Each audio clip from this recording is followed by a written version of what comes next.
Restoring force oscillation chapter मध्ये आपण फॉर्म्युले स्टडी करतोय. Restoring force F is equal to minus K X. If we replace this K M omega square then formula get minus M omega square X. तर restoring force तुम्हाला काढायचा असेल तर तुम्ही रिस्टोरिंग फोर्स या फॉर्म्युल्याने काढू शकता. त्यानंतर differential equation of SHM. So in that equation there is a derivative of displacement, so it is called as the differential equation d2x upon dt square plus omega square x is equal to 0. then आता तुम्हाला SHM ची equations विचारली जातात तर त्याच्यामध्ये डिस्प्लेसमेंटचे equation, व्हेलॉसिटीचं आणि ऍक्सेलरेशनचे equation असतं. तर डिस्प्लेसमेंटचे इक्वेशन आहे x is equal to a sin omega t plus alpha. this is the general equation. when particles start from mean position then we use a sin omega t and from extreme position we consider a cos omega t. x is equal to a cos omega t किंवा x is equal to a sin omega t. depends upon the starting motion position. कुठून start होतोय, mean पासून होतोय का extreme पासून. त्यानंतर velocity plus minus omega under root a square minus X square. Then acceleration a is equal to minus omega square X. सुरुवातीला आपल्याला हे इक्वेशन भेटतं, त्याच्यावरून आपण व्हेलॉसिटीवरून डिस्प्लेसमेंट काढतो. त्याच्यानंतर period of SHM 2 pi by omega. तर ओमेगाची व्हॅल्यू तुम्हाला माहितीच आहे under root K by M. तेच उलट इथं लिहिलं तर 2 pi under root M upon K. त्यानंतर नेक्स्ट फॉर्म्युला आहे फ्रिक्वेन्सी इन SHM. पिरियडचा फॉर्म्युला फक्त रिव्हर्स करायचा, त्याला म्हणायचं फ्रिक्वेन्सी. आता पुढचा जो कन्सेप्ट आहे पोटेन्शियल एनर्जी आणि कायनेटिक एनर्जी. तर आता हे फॉर्म्युले तुम्हाला कन्सिडर करावे लागतील. आता आज कसे आले हे फॉर्म्युले, तर हे तुम्हाला थिअरी होईलच. Potential energy of the particle and kinetic energy of the particle. आता कायनेटिक एनर्जी खूप सोपं आहे. Kinetic energy is equal to 1/2 mv square, बरोबर. बट व्हेलॉसिटी इन SHM काय, plus minus omega under root A square minus X square. आता V चा square करायचा आहे म्हणजे काय येणार 1/2 m as it is. V ची व्हॅल्यू आहे प्लस मायनस, आता स्क्वेअर केला तर ऑब्विसली व्हॅल्यू प्लसच येते. सो ती व्हॅल्यू येणार आहे, स्क्वेअर करतोय आपण, सो प्लस मायनस ओमेगाचं ओमेगा स्क्वेअर होईल आणि अंडर रूट मधला रूट कॅन्सल होईल, A square minus X square. कळतंय. तर एम ओमेगा स्क्वेअर म्हणजेच कोण आहे, के आहे. तर एम ओमेगा स्क्वेअर ची व्हॅल्यू जर तुम्ही इथं बघा एम ओमेगा स्क्वेअर घेतलंय किंवा एम ओमेगा स्क्वेअरच्या ऐवजी के घेतलंय, तर दोघांपैकी एक तुम्ही इथं यूज करू शकता. जर तुमचा गिव्हन डाटा एम ओमेगा मध्ये असेल तर हा फॉर्म्युला यूज करायचा आणि के मध्ये असेल, फोर्स कॉन्स्टंट दिला असेल तर के ची व्हॅल्यू यूज करायची. तर कायनेटिक एनर्जी एकदम सोपं आहे. तसं पोटेन्शियल एनर्जी पण आपण काढू शकतो. Potential energy is nothing but work done and work is the force into displacement. So force apply केला तर त्या फोर्सच्या ऐवजी आपण फोर्स कॉन्स्टंट लिहितो, force into displacement, and we know that F is equal to kx. So potential energy is equal to work done, dw म्हणा किंवा w, then force into displacement. So डिस्प्लेसमेंटला इथं x नोटेशन आहे. So F ची value we know that F is equal to minus kx, फक्त kx घेतलं मी, kx into x kx square. कळतंय. सो हे तुम्ही यूज करू शकता. आणि हा जो 1/2 आलेला आहे कॉन्स्टंट तो तुमच्या जॉमेट्रीवरून येतो. तर तिथं तुम्हाला पोटेन्शियल एनर्जीचं जेव्हा एक्सप्रेशन शिकवलं जाईल त्याच्यामध्ये हे तुम्हाला सांगितलं जाईल 1/2 कसं आलं ते. ठीक आहे. तर हा इंटिग्रेशन काढल्यानंतर 1/2 ही व्हॅल्यू येते कॉन्स्टंट ऑफ इंटिग्रेशन. तर 1/2 kx square is the potential energy, किंवा के च्या ऐवजी तुम्ही काय यूज करू शकता, एम ओमेगा स्क्वेअर. लक्षात ठेवा हे फॉर्म्युले पाठच करायचे. आता पोटेन्शियल एनर्जी मध्ये के एक्स असतं फक्त आणि कायनेटिक एनर्जी मध्ये ब्रॅकेट असतो 1/2 ए स्क्वेअर मायनस एक्स स्क्वेअर, एवढाच फरक आहे. बघा लक्षात ठेवा पोटेन्शियल एनर्जी मध्ये फक्त 1/2 के एक्स स्क्वेअर आणि कायनेटिक एनर्जी 1/2 के ब्रॅकेट मध्ये A square minus X square असतं. देन टोटल एनर्जी जर काढली तर या दोघांचं कॉम्बिनेशन, तर त्याच्यातलं 1/2 x square 1/2 x square cancel होतं, म्हणजे राहतं कोण फक्त 1/2 K A square. Potential energy हा आणि ह्याच्यामध्ये पण 1/2 के एक्स स्क्वेअर कॅन्सल होतो आणि रिमेनिंग पार्ट राहतो 1/2 kA². So total energy is 1/2 kA². एक्सच्या ऐवजी काय आला, ए आला. मग तुम्ही के ची व्हॅल्यू पुटअप केली तर परत एम ओमेगा मध्ये येईल, किंवा ओमेगाची व्हॅल्यू पुटअप केली तर ओमेगा म्हणजे काय 2πn, तर त्याचा स्क्वेअर केला तुम्ही तर 4π²n², आणि डिवाइडला 2a, तर 2 कॅन्सल होईल, तर तुम्हाला हा फॉर्म्युला मिळेल. तर हे फॉर्म्युले लक्षात ठेवायचे आता तुम्हाला. Total energy 1/2 kA², potential energy 1/2 kx² आणि kinetic energy 1/2 kA² - x². Then composition of 2 SHM. 2 SHM चं जर कॉम्पोजिशन घेतलं तुम्ही तर त्याचं जे रिझल्टंट इक्वेशन आहे, तुम्ही जर कन्सिडर केलं की particle start from mean position, so x is equal to a1 sin omega T plus alpha 1, आणि दुसरं x2 is equal to a2 sin omega T plus alpha 2, तर तुम्हाला रिझल्टंट इक्वेशन मिळतं. आणि जे मिळालेलं रिझल्टंट इक्वेशन आहे ते पण काय या फॉर्म मध्ये येतं. So it also obeys SHM. 2 SHM चं जर कॉम्बिनेशन केलं तुम्ही, 2 सिंपल हार्मोनिक मोशन अशा 2 वेव्ह जर घेतल्या तर येणारे जे रिझल्टंट वेव्ह आहे ती पण काय दाखवते, SHM दाखवते. तर त्या कशा एकमेकांना मॅच होत आहेत, इन फेज मध्ये एकत्र येत आहेत का आउट ऑफ फेज मध्ये एकत्र येत आहेत, त्याच्यावरती त्याचं रिझल्टंट अँप्लिट्यूड ठरलेली आहे. सो रिझल्टंट अँप्लिट्यूडचा फॉर्म्युला आपला जसं पॅरललग्रामचा लॉ होता 11वीला, आठवते ना, a² + b² + 2ab cos θ. आता इथं थीटाच्या ऐवजी काय आले, फक्त α1 - α2. So that is a phase difference. 2 wave मधला फेज डिफरन्स इथं आपण घेतलेला आहे. सो रिझल्टंट इक्वेशन मध्ये आणि जनरल इक्वेशन मध्ये एवढाच फरक आहे आरचा. x is equal to a sin omega T plus alpha असतं, आणि 2 SHM चं कॉम्पोजिशन केलं तर x is equal to r sin omega T plus alpha येतं. ठीक आहे. Then r is the resultant amplitude and it can be determined by using the individual amplitude formula. तर दोघांच्या इंडिव्हिज्युअल जे अँप्लिट्यूड आहेत a1 a2 आणि phase यांच्यावरती तो depend असतो. तर हा फॉर्म्युला पाठ करून ठेवायचा, रिझल्टंट अँप्लिट्यूड. मग ह्याच्या पॉसिबल केसेस आहेत. फेज डिफरन्स जर 0 असेल तर काय, 0 म्हणजे इथं cos 0 येईल, cos 0 ची व्हॅल्यू 1 असते. So we get equation a1² + a2² + 2a1 a2 root मध्ये. ठीक आहे. जर π/2 असेल तर हा सगळा पार्ट कॅन्सल होईल, कारण cos π/2 0 येतं. मग r is equal to √a1² + a2². असं तुम्हाला वेगवेगळ्या अँगल साठी अँप्लिट्यूड काढता येते. त्याच्यानंतर फेज, जो रिझल्टंट फेज येणार आहे तो फेज आहे delta. So delta is tan inverse of a1 sin α1 + a2 sin α2, आणि डिवाइडला a1 cos α1 + a2 cos α2. हे फॉर्म्युले पाठ करायचे. कसे कॉम्पोजिशन आले हे थेअरीला झालेलं आहे. त्यानंतर ऑसिलेटिंग स्प्रिंग. जर तुम्ही पेंडुलमच्या ऐवजी स्प्रिंग कन्सिडर केलं तर स्प्रिंग मध्ये स्प्रिंगला असं आपण अटॅच करणार आहे, हे ओढून धरली आणि सोडून दिली तर इथं त्याचं मेन पोझिशन आहे. सपोज एवढं वरती जाईल तेवढंच खाली येईल, तर हा जो अप अँड डाऊन मूव्ह होईल तो सुद्धा काय ऑसिलेशनचाच एक पार्ट आहे. तर त्याला रिस्पॉन्सिबल कोण आहे, फोर्स आहे. आणि फोर्स म्हणजे काय, तर आपण खाली ओढून धरलंय किंवा खाली काहीतरी वेट लावलंय, सो दॅट वेट और टेन्शन, त्याला आपण काय म्हणूया, टेन्शन और force. That tension is nothing but mg. तर तुम्ही असं mg मध्ये पण स्प्रिंग साठी लिहू शकता. स्ट्रिंगच्या ऐवजी स्प्रिंग असेल तर. आता period t is equal to 2π√m/k. कधी घ्यायचं, स्प्रिंग असेल तर, कारण स्प्रिंग मध्ये लेंथ नाही घेत आपण, स्प्रिंग कॉन्स्टंट घेतो k. इकडे आपण फोर्स कॉन्स्टंट म्हणतो त्याला, स्प्रिंग मध्ये त्याला स्प्रिंग कॉन्स्टंट म्हणायचं. देन त्यानंतर सिंपल पेंडुलम. तुम्हाला काल सांगितलं मी सिंपल पेंडुलम. तर सिंपल पेंडुलमचा जो पिरियड आहे तो t is equal to 2π√L/g असतो. ठीक आहे. Period of simple pendulum formula पाठ करायचा, t is equal to 2π√L/g.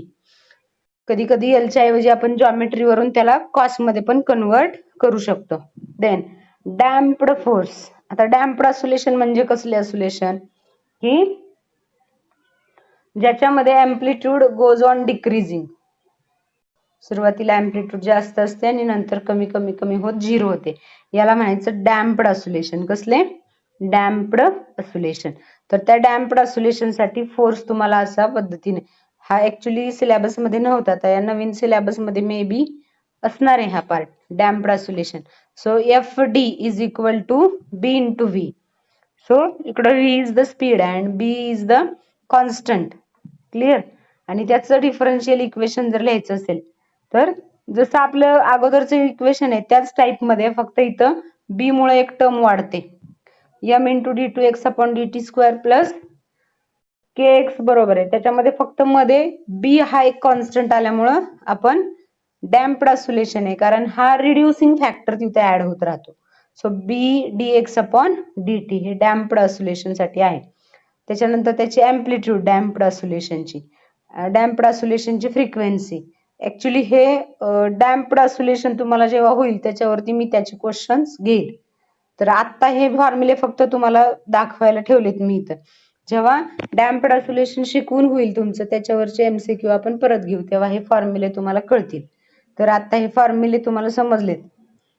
ठीक आहे. तर हे फॉर्म्युले 11th पर्यंत फॉर्म्युले तुम्हाला आहेत, 1 to 11. तर ह्या फॉर्म्युल्यावरती सगळं सीईटी तुमचं डिपेंड आहे. ठीक आहे. तर आता आपण काल एमसीक्यू सोडवत होतो, त्यातलाच पुढचा पार्ट आपण एमसीक्यूचा घेतोय. तर त्याच्यामध्ये एक मिनिट शेअर करते मी ती.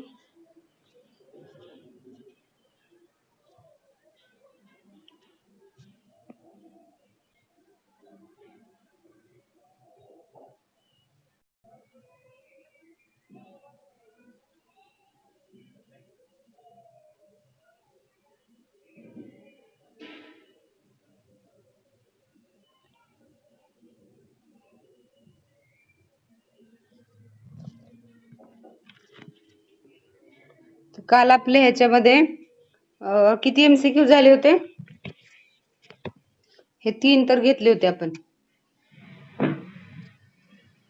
आठवते ना? पहिल्याचे आन्सर आपले किती आले? 1/6 मीटर. त्यानंतर सेकंड हे फॉर्म्युला यूज केला होता आपण, आठवते का?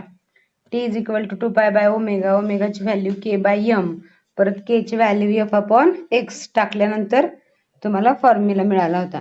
त्यानंतर डिस्प्लेसमेंट ऑफ पार्टिकल, हा तिसऱ्याचं आन्सर 10 आलं होतं. ठीक आहे.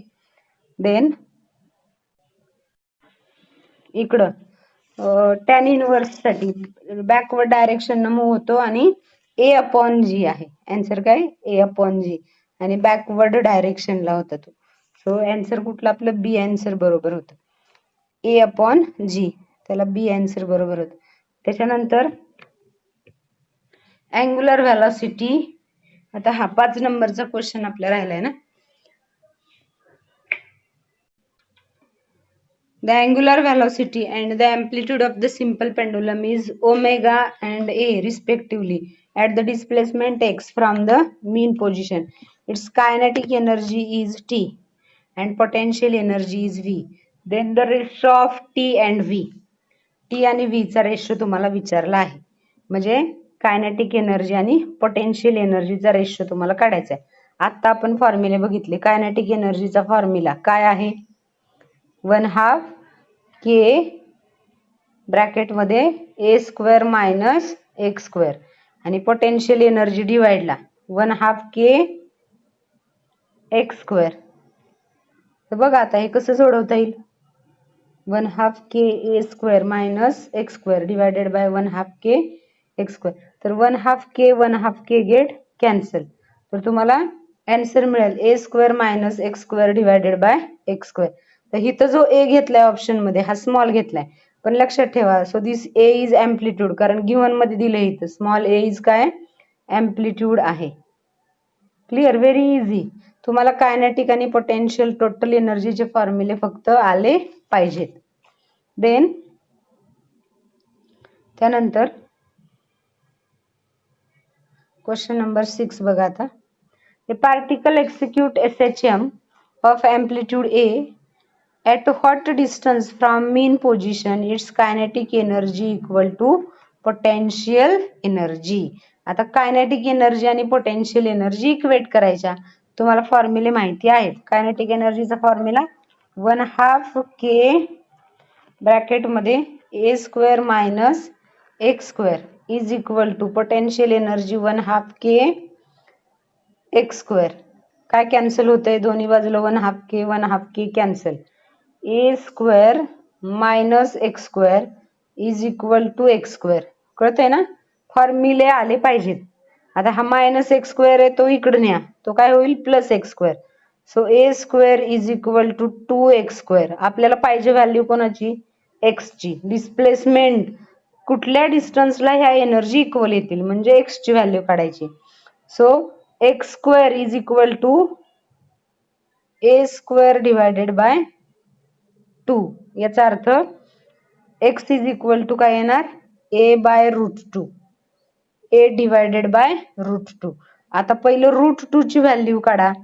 तर रूट 2 ची व्हॅल्यू जी येईल त्याचा रेसिप्रोकल घ्यायचा. कळते? रूट 2 ची व्हॅल्यू 1 पॉइंट समथिंग काहीतरी येते आणि त्याचा जर तुम्ही रेसिप्रोकल घेतला तर 0.70 किंवा 71 येतो. किती येतो? 1.41 इज द रूट 2 ची व्हॅल्यू आहे. ही कोणाची व्हॅल्यू आहे? 1.41 रूट 2. आपल्याला पाहिजे 1/√2. कळते? कारण इथं ऑप्शन मध्ये मल्टिपल ए दिलाय सगळ्यांना, याचा अर्थ रेसिप्रोकल काढलेला आहे. Very good. तर 0.71. तर तुम्हाला कधी कधी हा जो क्वेश्चन आहे हा दोन प्रकारे विचारला जातो. कधी कधी हेच ऑप्शनला दिले जातं, a square divided by root 2. Direct हा ऑप्शन असतो आणि हा नसेल तर त्याच्याऐवजी कुठला ऑप्शन असतो? 0.71a. बघा दोन्ही ऑप्शन सेमच आहेत, a डिवायडेड बाय रूट 2 किंवा 0.71a. दोन्ही पण सेमच आहेत. ठीक आहे. देन नेक्स्ट क्वेश्चन बघा, question number 7. A simple pendulum of length L and mass कोणाचं? तर बॉबचं m is suspended vertically. The string make an angle theta with vertical. The restoring force acting on the pendulum is. आता या ठिकाणी तुम्हाला पेंडुलमची diagram आली पाहिजे. तर पेंडुलमची diagram काय? दिस इज रिजिड सपोर्ट. हा पेंडुलम बांधलाय तुम्ही, त्याला आपण काय केलं? डिस्प्लेस केला मेन पोझिशन वरून. किती अँगल आहे? थीटा. ठीक आहे. तर tension always towards the point of suspension असतं. Then this weight is resolved into 2 component. एक येतो टुवर्ड्स द मेन पोझिशन आणि एक येतो perpendicular to that function. So this angle is theta. हा अँगल आहे थीटा. ज्या बाजूचा थीटा तिथला कंपोनंट mg cos थीटा. ठीक आहे. आणि इकडचा opposite component mg sin theta. आता बघा हा जो थीटा आहे हा theta towards the extreme position आहे. जसं तुम्ही पेंडुलम ओढून धरणार तसं थीटाची व्हॅल्यू वाढणार. ठीक आहे. आणि फोर्स जो आहे तो टुवर्ड्स द मीन पोझिशन आहे. मग सिंपल पेंडुलम मध्ये रिस्टोरिंग फोर्सचं काम कोण करतंय? बघा लक्ष देऊन नीट लक्ष द्या फिगर मध्ये. कॉस करतो का साइन करतो? कुठला कंपोनंट करतो? mg तर येणारच आहे. कॉस फंक्शन करतं का साइन करतं? त्यातलं पण साइन प्लस का साइन मायनस? कारण थीटा हा साइन फंक्शन पाहिजे. काय पाहिजे? साइन. कॉस इकडे आहे ना, कॉस कोणी बॅलन्स केलाय तर टेन्शनने. स्ट्रिंग मधलं जे टेन्शन आहे ते टेन्शन असं, ह्या टेन्शनला कोणी बॅलन्स केलं तर mg cos थिटाने आणि इकडं mg sin थिटा कुठं गेला? Towards the mean position. आता हा जो थीटा आहे हा थीटा ची डायरेक्शन कुठे आहे? अवे फ्रॉम मीन पोझिशन आहे इकडं. आणि रिस्टोरिंग फोर्स कुठे आहे? Towards the mean position. म्हणून आपण मायनस mg cos थिटा घेऊ शकतो. त्याला काय घेऊ शकतो? Minus mg cos theta. बघा रिस्टोरिंग फोर्स म्हणून कोण ऍक्ट होतोय? त्यांचा तर प्रश्नच नाही, साइन आणि कॉसच. त्यातला कॉस जो आहे तो टेन्शन बॅलन्स करतो. स्ट्रिंग मध्ये बॉब बांधल्यामुळे ह्या स्ट्रिंगला जो ताण येतो तो ताण कोणी बॅलन्स केला? इकडं डाऊनवर्डला कॉसनं, mg cos थिटानं. आणि mg sin थिटा कोण आहे? Towards the mean position. म्हणून restoring force acting on the pendulum is minus mg sin theta. कारण फोर्स तुम्हाला इक्वेशनच माहिती आहे, मायनस kx. कळतंय ना? सो मायनस साइन आलंच पाहिजे. यालाच म्हणतात इक्वेशन ऑफ SHM. फक्त इथं आपण पेंडुलम साठी काढतोय म्हणून minus mg sin theta. This answer is correct. Then पुढचं बघा, the mass and diameter of the planet are twice, म्हणजे डायमीटर पण 2 डबल न झाला आणि मास पण डबल झालं. दोज ऑफ अर्थ, अर्थ पेक्षा डबल आहे. The period of oscillation of pendulum on this planet will be. आता पिरियड फाइंड करायचा आहे आणि ब्रॅकेट मध्ये दिलंय तुम्हाला. It is a seconds pendulum. Pendulum कुठला आहे? Seconds pendulum. सेकंड्स पेंडुलम कोणाला म्हणायचं? Which pendulum is called as a seconds pendulum? ज्या पेंडुलमचा पिरियड राहटी 1 का 2 second? 2 second, not 1. The period of pendulum is 2 second. It is called as a seconds pendulum. ठीक आहे.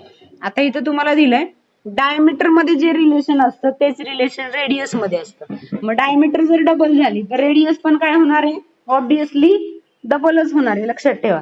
मग आता तुम्हाला जी चा फॉर्म्युला माहिती पाहिजे. स्मॉल जी आणि कॅपिटल जी मधलं रिलेशन. स्मॉल जी आणि कॅपिटल जी मध्ये काय रिलेशन आहे?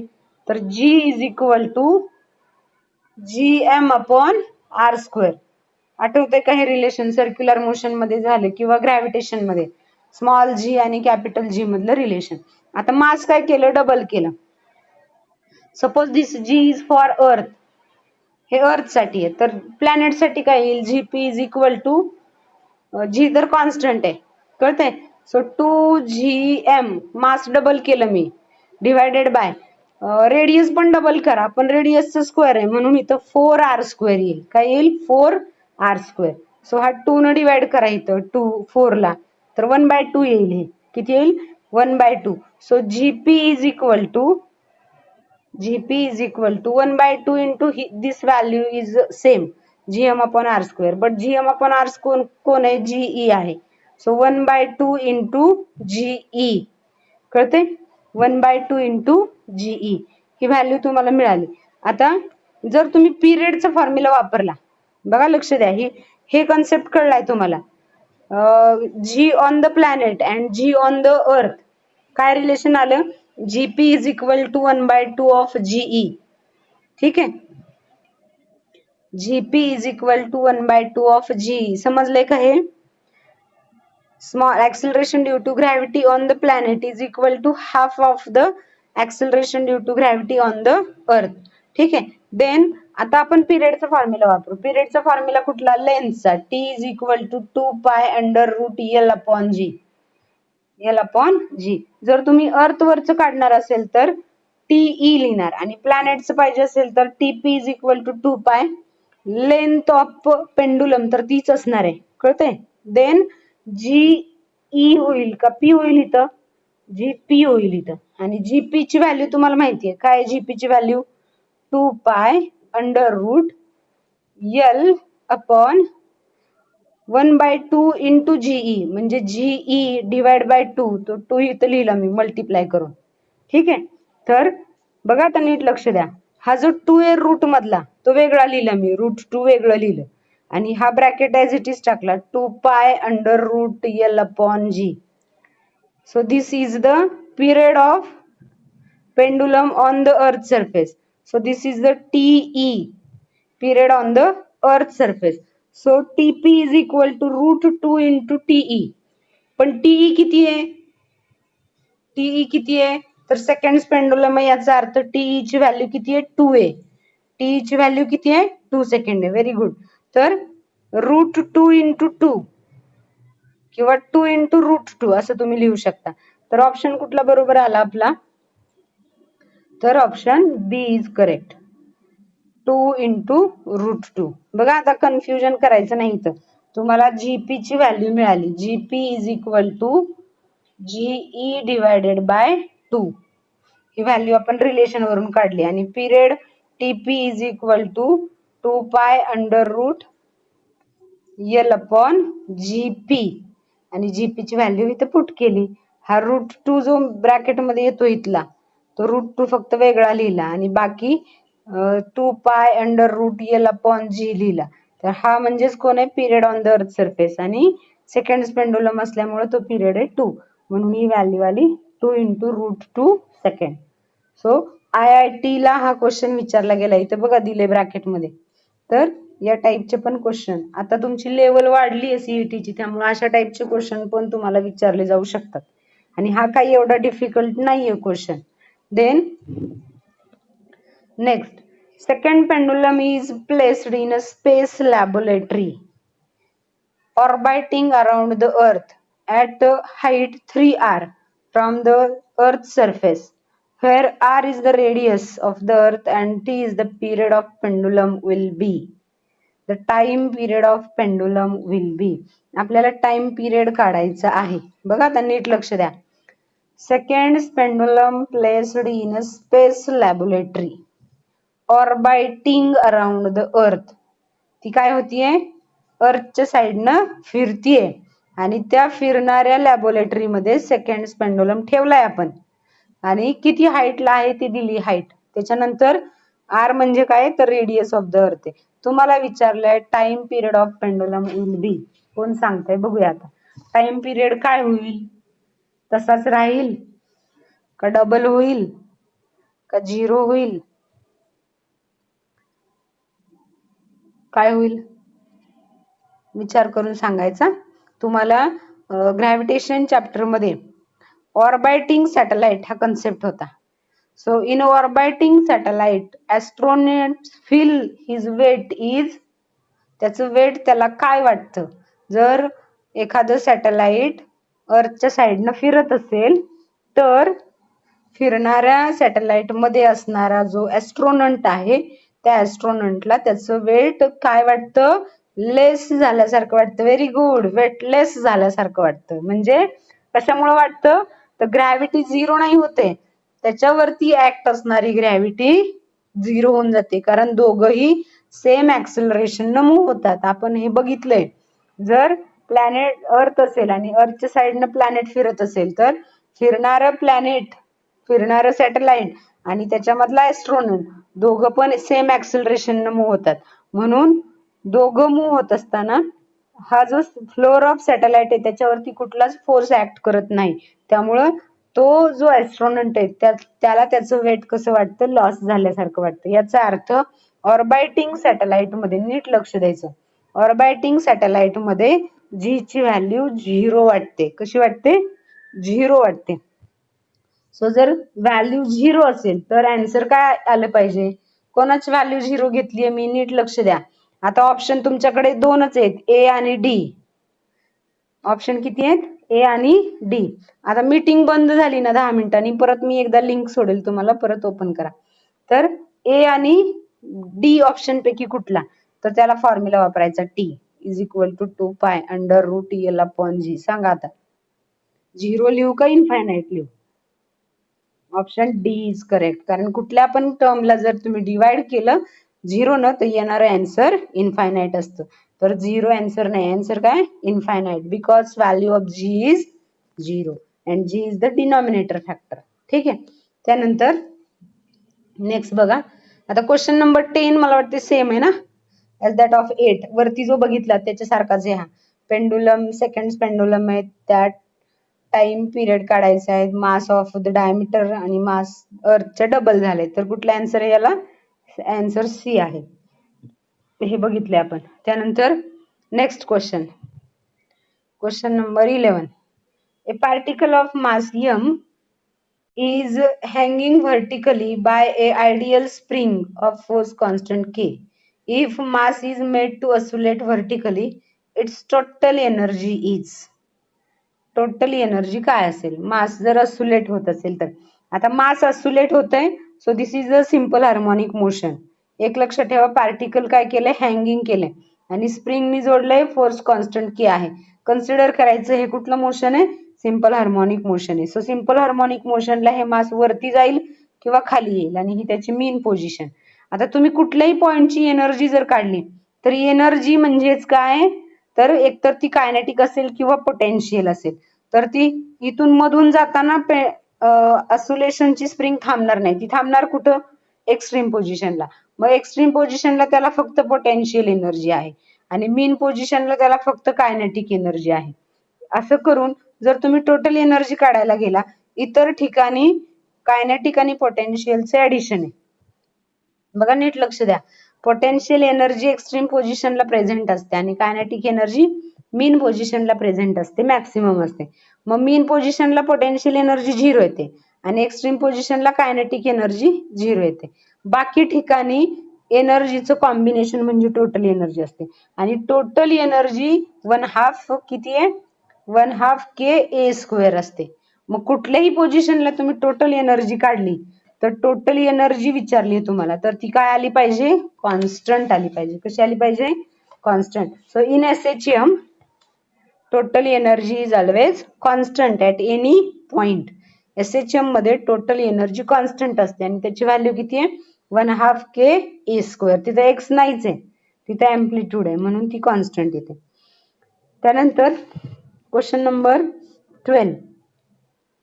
At a place where G is 980 centimeter per second square, the length of seconds pendulum is about. आता बघा नीट लक्ष द्या. हे दिलेला जो डाटा आहे ना तो सेंटीमीटर मध्ये आहे, त्याच्यामुळे आपल्याला सेकंड्स पेंडुलमचा फॉर्म्युला यूज करायला लागेल. T is equal to 2 pi under root L upon G. ठीक आहे, दोन्ही बाजूचं स्क्वेअर करा किंवा टी ची व्हॅल्यू 2 टाका कारण इथं दिलंय पेंडुलम कुठला आहे? सेकंड्स पेंडुलम आहे. So 2 is equal to 2 pi under root L upon G. 2 get cancel.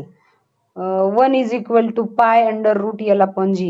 1 is equal to pi square. दोन्ही बाजूचा स्क्वेअर केला तर 1 चा स्क्वेअर 1च येतो, पाय चा स्क्वेअर पाय स्क्वेअर आणि हे रूट गेलं L upon G. सो तुम्हाला काय विचारलंय? Length. So L is equal to pi square into 980. कारण G ची व्हॅल्यू किती आहे? 980. बरोबर ना? उलट झालं. Pi square L upon G बरोबर आहे. Length is equal to G upon pi square. बरोबर ना? G upon pi square. तर G अपॉन पाय स्क्वेअर तुम्ही काढलं तर पायची व्हॅल्यू 3.142 आणि स्क्वेअर केला तर किती येतो? तर तो 9.8 च्या आसपास येतो. किती येतो? 9.8. 980 डिवायडेड बाय 9.8 च्या आसपास. तर तुम्ही हे जर केलं तर तुम्हाला ही व्हॅल्यू भेटते 100 सेंटीमीटर. किती? 100 centimetre. So our option is B option is correct. आणि लक्षात ठेवा L काय? G अपॉन पाय स्क्वेअर हा फॉर्म्युलाच आहे. सेकंड्स पेंडुलमची लेंथ किती? G upon pi square. 100 centimetre म्हणजे कधी कधी ते 1 मीटर मध्ये पण आन्सर असतं, पण हे कुठं? अर्थच्या सरफेस वरती. कारण अर्थच्या सरफेस वरतीच आपण G ची व्हॅल्यू 980 सेंटीमीटर पर सेकंड स्क्वेअर घेतो. बाकी ठिकाणी G ची व्हॅल्यू आपण एवढी घेत नाही. तर अर्थच्या सरफेस वरती सेकंड्स पेंडुलमची लेंथ किती असते? 1 मीटर. हा तुम्हाला थेरॉटिकल क्वेश्चन पण होईल आणि असा फॉर्म्युला टाइप क्वेश्चन पण होईल. So value of G on the earth surface is किती आहे ती? 1 मीटर किंवा 100 सेंटीमीटर. देन नेक्स्ट क्वेश्चन बघा. The maximum velocity of a particle in SHM. Maximum velocity of a particle in SHM is 0.16 meter per second and maximum acceleration is 0.64 meter per second square. The amplitude is, amplitude काढायची. Maximum व्हेलॉसिटीची value किती? Formula काय? V max चा plus minus a omega square. का A omega? A omega फक्त, omega square नाही. Velocity A omega पाहिजे आणि दुसरं कोण आहे? A omega square acceleration. So acceleration is A omega square plus minus. पण तुम्हाला इथं व्हॅल्यू दिली आहे तर तुम्ही इथं लिहू शकता A max is equal to A omega into omega लिहिलं मी. तर ए ओमेगा कोण आहे? व्ही मॅक्स आहे. So A max is equal to V max into omega. ठीक आहे, तर ए मॅक्स ची व्हॅल्यू दिली आहे तुम्हाला किती आहे? 0.64 आणि व्ही मॅक्स ची व्हॅल्यू दिली आहे 0.16. देन तुम्हाला काय विचारले? अँप्लिट्यूड. तर अँप्लिट्यूड आपल्याला डिटरमाइन करायची आहे. कशी फाइंड करणार अँप्लिट्यूड? तर व्हॅल्यू तुम्ही पुटअप करू शकता, त्याच्यावरून तुम्हाला काय मिळेल? ओमेगाची व्हॅल्यू मिळेल आणि ओमेगाच्या व्हॅल्यू वरून तुम्हाला परत ओमेगाची व्हॅल्यू तुम्ही त्या व्ही मॅक्सच्या फॉर्म्युल्यामध्ये टाका. कारण व्ही मॅक्सची फॉर्म्युला तुम्हाला माहिती आहे. V max is equal to A omega. ह्या फॉर्म्युल्यामध्ये टाकायची ओमेगाची व्हॅल्यू. सो ओमेगाची व्हॅल्यू किती आली आपली? जर तुम्ही 0.64 ला डिवायडेड बाय 0.16 केलं तर व्हॅल्यू किती येईल? 64 डिवायडेड बाय 16 म्हणजे किती येत आहे? 64 डिवायडेड बाय 16. तर ऑप्शन तुमचं कुठलं बरोबर येईल? 0.04. कळतंय ना? तर हे जर तुम्ही काढलं 64 divided by 16 is equal to omega, ही व्हॅल्यू तुम्ही ह्या फॉर्म्युल्यामध्ये टाका. तर व्ही मॅक्स ची व्हॅल्यू तुम्हाला दिली किती? V max 0.16 is equal to A into ओमेगाची व्हॅल्यू 64 डिवायडेड बाय 16. हे कॅल्क्युलेशन केलं तर तुम्हाला ही व्हॅल्यू येते 0.04. किती व्हॅल्यू येते? 0.04. आणि 0.04 म्हणजेच कोण आहे? 10⁻²-2. 4 into 10⁻²-2. So option A is correct. So तुमचा ऑप्शन कुठला करेक्ट आहे? Option A is correct.